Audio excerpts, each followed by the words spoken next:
Now, you mentioned some of the NBA players, talking about this yesterday, athletes across a number of sports, coaches across a number of sports commenting on this. And why wouldn't they?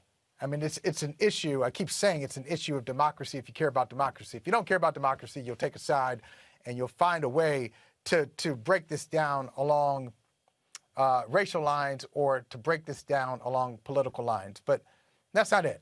That's not the real story. But I wonder what the athletes will do.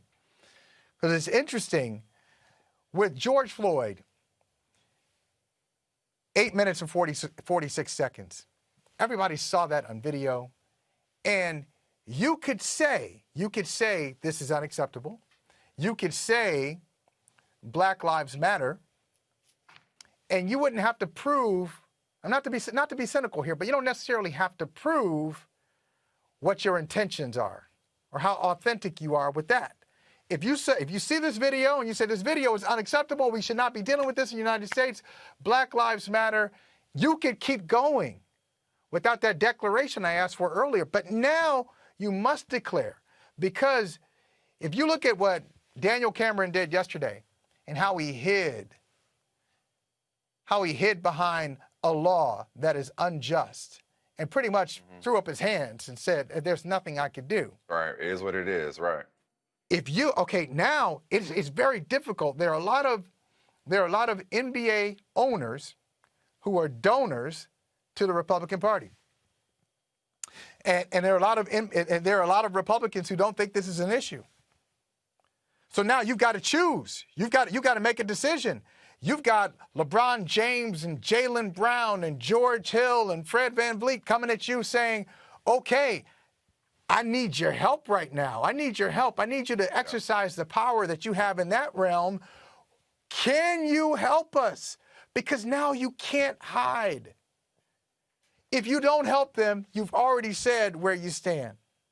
And this is where the NBA players have great leverage. And I hate to even say it like this, Mike, because I want to be clear. I'm so proud of the modern athlete.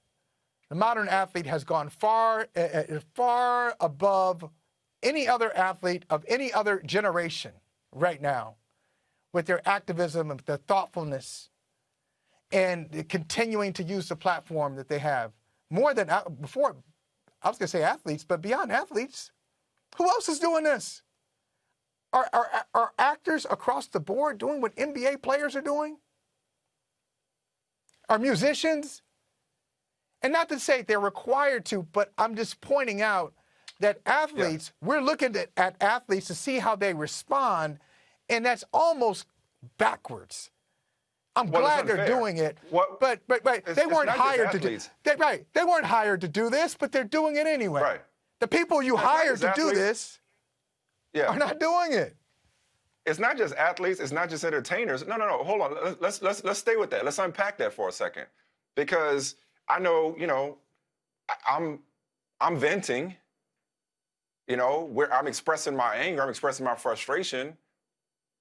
I don't have the answers. I don't have the solutions. But then I ask myself a question: why the hell should I? Right. It's not on Black people to fix a problem we didn't create. We are not the originators and the developers and the builders of this systemically racist system. So listen. The alternative is just to accept it. So of course we have to organize, strategize, and mobilize, and we got to fight. Of course, not saying we do nothing, but the fact that it's on this is a government, ostensibly, in theory, this is a government for the people and by the people. For what people and by what people? When you talk about declaring what side you're on, like we can't be the only ones who are in a perpetual state of rage. Baldwin said to be Black and relatively conscious is to be in a perpetual state of rage.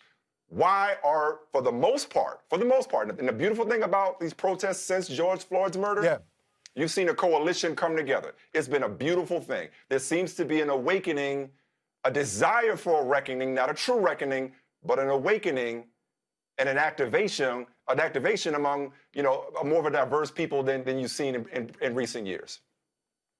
That said, why do you have to be Black in order to be in a perpetual state of rage? You don't. About Breonna Taylor?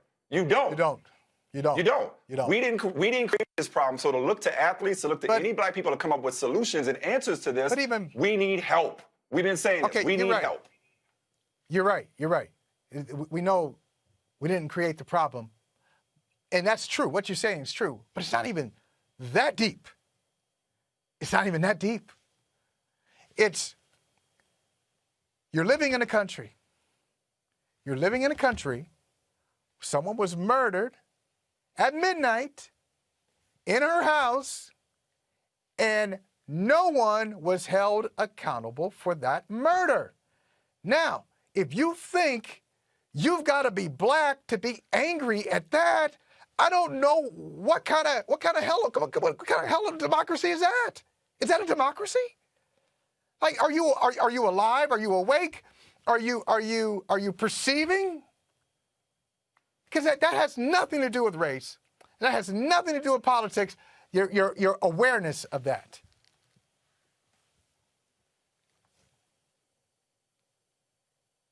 I hear you. I hear you loud and clear, brother.